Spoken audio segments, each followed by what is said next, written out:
Salut les amis, on est parti aujourd'hui pour le 1405e épisode de l'After Zap Image. Et aujourd'hui les amis, on a énormément d'informations mercato. Je pense que 90% des infos dont on va parler aujourd'hui sont des informations mercato. On va tout de même démarrer les amis avec le programme de la 7e journée de Ligue 2 qui démarre ce soir, multiplex de 8 rencontres. On a joué mardi en Ligue 2, on rejoue dès ce soir. A noter notamment Bastia-Dijon, le derby normand entre Le Havre et Caen. Metz recevra Annecy, Sochaux reçoit Laval, Valenciennes recevra Nîmes. On va continuer les amis donc avec des informations mercato. On démarre du côté de la Ligue 1, on va à Marseille. Premièrement, c'était le dossier assez fou de cette dernière journée de mercato. C'est la journée complètement dingue de Bamba Dieng qui est passé par 4 clubs hier sur même pas 24 heures. À 11 heures, Bamba Dieng devait s'engager du côté de Lorient. À 13 heures, il devait s'engager du côté de Leeds qui avait transmis une offre de 10 millions d'euros à l'OM. Il était même à l'aéroport pour prendre la direction de l'Angleterre. Dès qu'il est arrivé à l'aéroport, l'OGC Nice a fait une offre à l'OM, une offre plus importante que celle de Leeds. C'était une offre de 12 millions d'euros, donc le vol pour l'Angleterre était déjà annulé. Direction Nice pour Bamba Dieng qui passe sa visite médicale dans la soirée et qui échoue sa visite médicale. Une folle journée pour Bamba Dieng. Visiblement problème lors de cette visite médicale. Le problème n'a pas filtré, on ne sait pas ce qu'il s'est passé. Plusieurs médias annoncent que Bamba Dieng va de nouveau repasser cette visite médicale aujourd'hui et que le transfert à Nice n'est peut-être pas terminé puisqu'il pourrait toujours arriver en tant que joker. Il y a toujours une opportunité pour tous les clubs de faire venir un joker même si le mercato est terminé. Ça pourrait être Bamba Dieng du côté de Nice. En tout cas, ça a été une journée assez dingue pour lui. On poursuit du côté de Marseille les amis avec l'arrivée d'Amin Harit qui était déjà prêté à l'OM la saison passée. Il est prêté avec une option d'achat par Schalke 04. C'est tout de même un joueur qui avait laissé de bons souvenirs aux supporters phocéens la saison passée. Ensuite, en ce qui concerne les départs, cette fois-ci c'est confirmé, ça fait plus d'un an et demi que sur les périodes mercato, il fait partie des noms qui sont cités pour quitter l'OM. Cette fois-ci c'est officiel. Le défenseur international croate Dulje Kaletačar s'engage du côté de la Première Ligue à Southampton. Alors plusieurs médias annonce différents prix pour Kaletačar, donc je pense qu'il va falloir attendre un petit peu avant d'avoir le prix exact.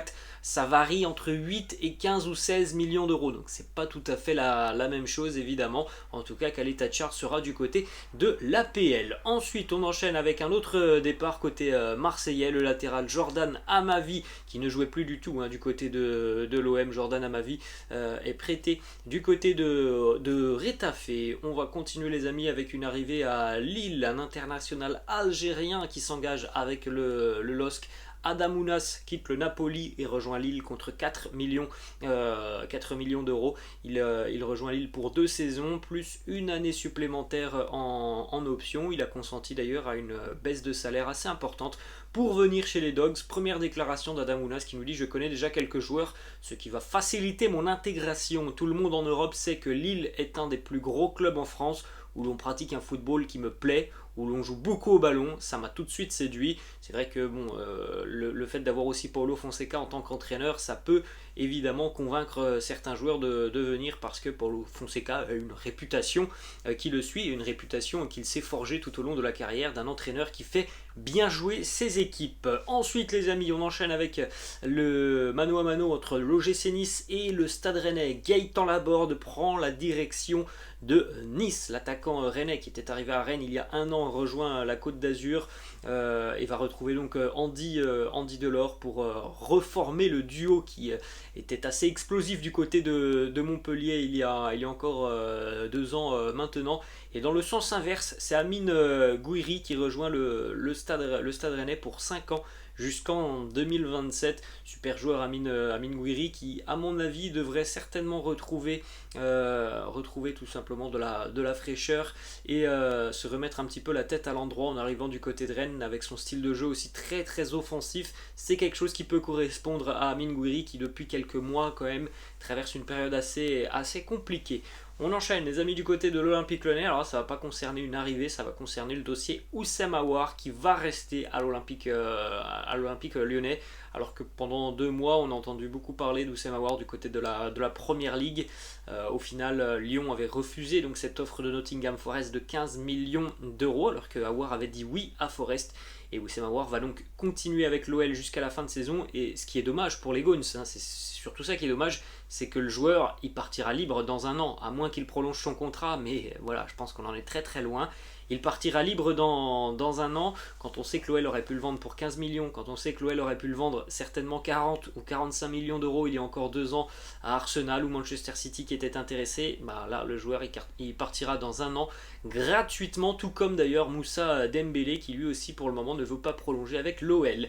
On continue les amis du côté du Paris Saint-Germain, donc toutes les informations dont on avait parlé je crois mercredi, dans la vidéo de mercredi, se sont avérées exactes hier. Layvin Kurzawa quitte le Paris Saint-Germain après 7 ans au PSG.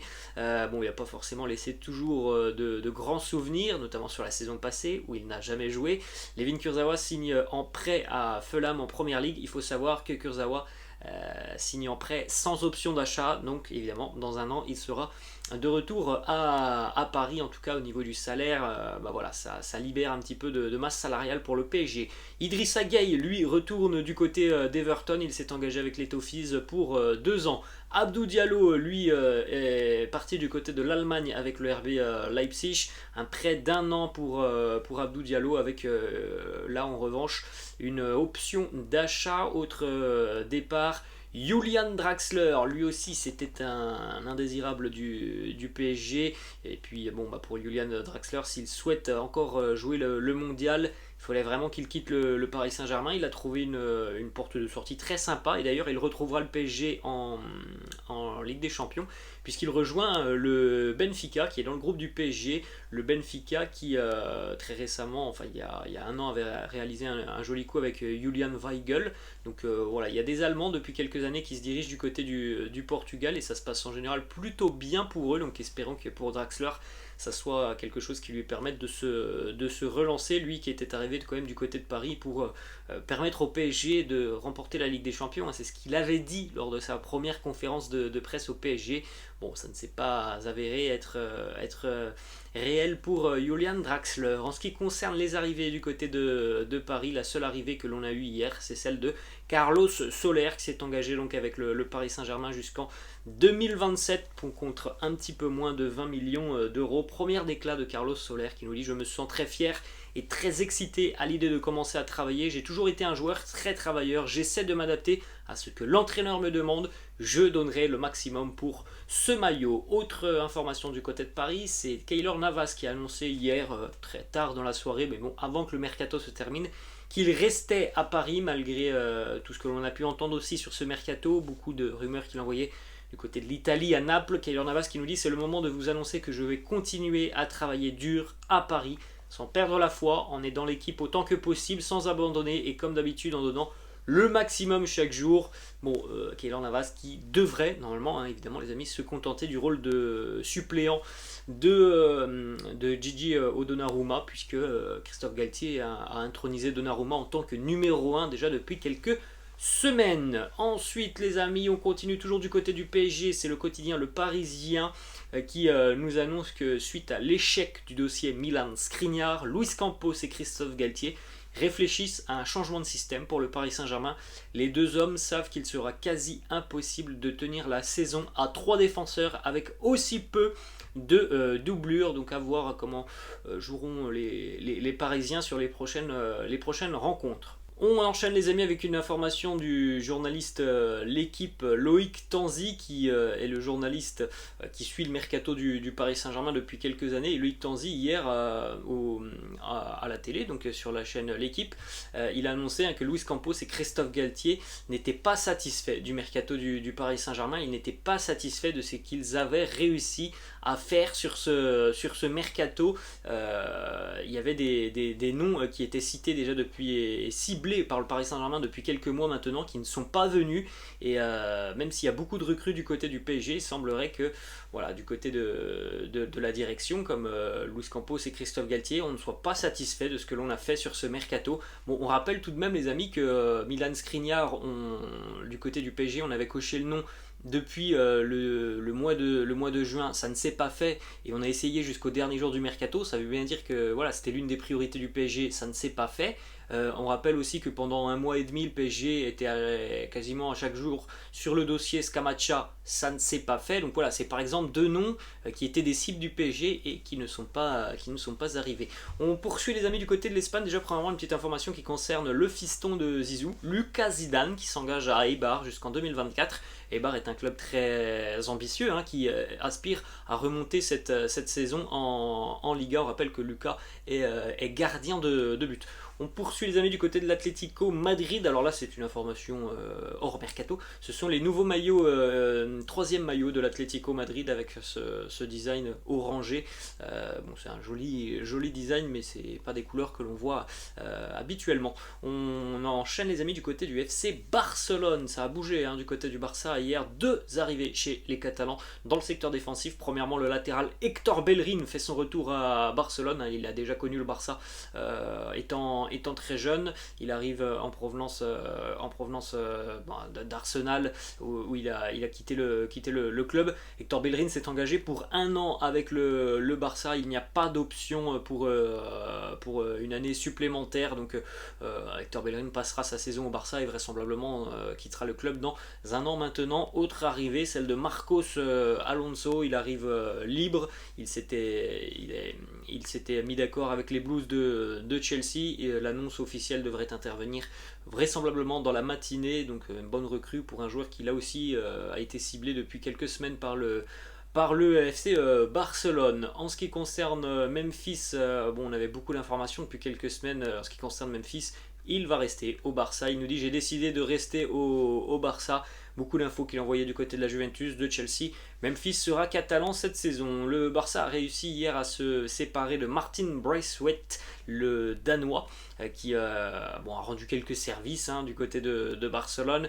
Martin Braithwaite a donc résilié son contrat avec le Barça et il ne va pas avoir besoin de déménager, Martin Braithwaite, puisqu'il s'est engagé dans la foulée du côté de l'Espagnol, Barcelone. Donc voilà, c'est assez rocambolesque. On pensait peut-être que Martin Braithwaite allait changer de championnat. Pas du tout, il change même pas de ville. Il reste à Barcelone du côté de l'Espagnol. Autre information, départ côté Blaugrana, Serginho Dest quitte la Catalogne. Serginho Dest est prêté avec option d'achat du côté de l'AC Milan. On jette un coup d'œil donc les amis au mercato du FC Barcelone. Mercato qui me semble-t-il est certainement l'un des plus impressionnants sur tout ce qui s'est passé cet été. Je pense que celui du Barça est tout de même très impressionnant. Caissier, Christensen, Dembélé, c'est vrai que Dembélé, il faut le considérer comme une recrue puisqu'il était libre de tout contrat lorsqu'il s'est engagé avec le Barça. Rafinha, Lewandowski, Koundé, Bellerin et Marcos Alonso. Voilà, c'est quand même du lourd ce qu'a fait le Barça sur ce mercato estival. On va enchaîner les amis du côté de l'Angleterre et là, pour une fois les amis, on va parler un petit peu de terrain. Manchester United s'est imposé hier 1-0 à Leicester, but de Jadon Sancho à la 23e dans un match assez fermé, cadenassé entre ces deux équipes. Manchester United qui reste sur 3 victoires consécutives maintenant. Cristiano Ronaldo et Casemiro étaient tous deux sur le banc de touche hier. Pour Cristiano c'est une habitude, pour Casemiro c'est une petite nouveauté parce que il arrive dans un nouveau club, donc pour le moment il n'est pas titulaire. Je pense qu'il deviendra titulaire à terme. Pour Cristiano ça devient une habitude d'être sur le banc de touche depuis quelques semaines. Eric Ten Hag qui justement parle de Cristiano et Casemiro, il nous dit il y a beaucoup de matchs à couvrir. Une fois que Cristiano et Casemiro seront encore plus affûtés, ce sera encore mieux. Nous n'avons pas seulement besoin d'une équipe, mais d'un groupe.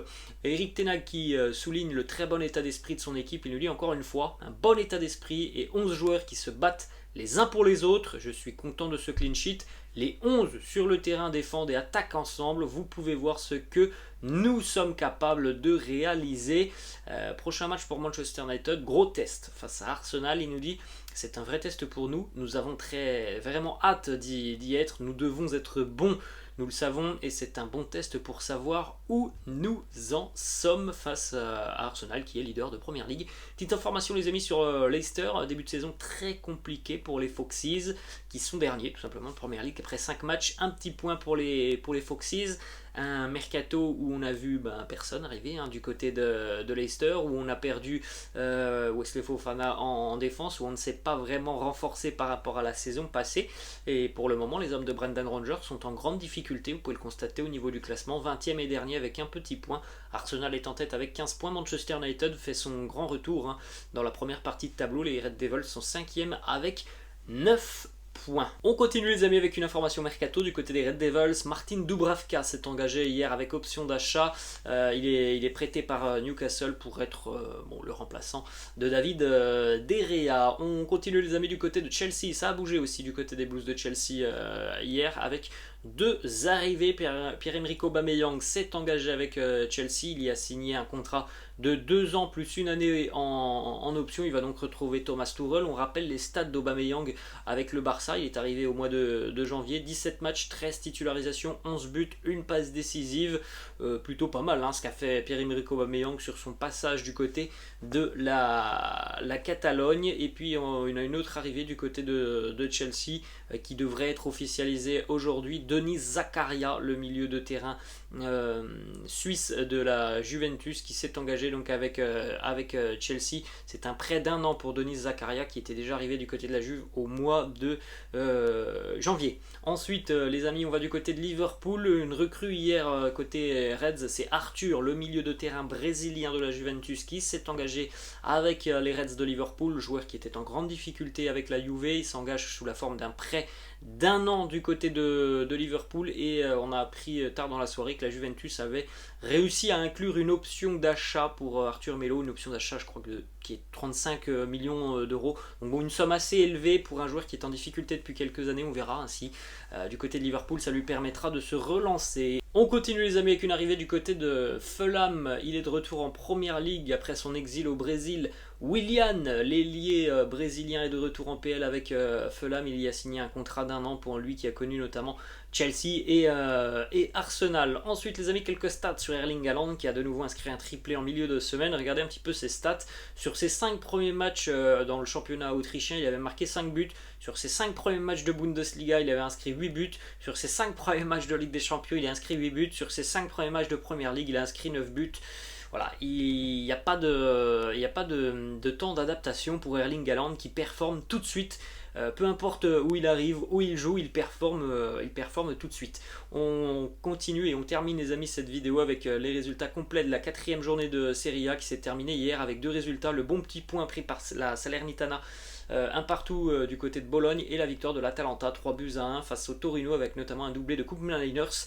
L'Atalanta est leader du championnat de Serie A après cette 4e journée, 10 points pour le club bergamasque. La Roma est aussi à 10 points. À noter ce week-end, premier gros duel en Italie, le derby milanais entre l'AC Milan et l'Inter. Voilà les amis, la fin de cette vidéo. J'espère que ça vous a plu. N'hésitez pas comme d'habitude à lâcher un petit pouce bleu.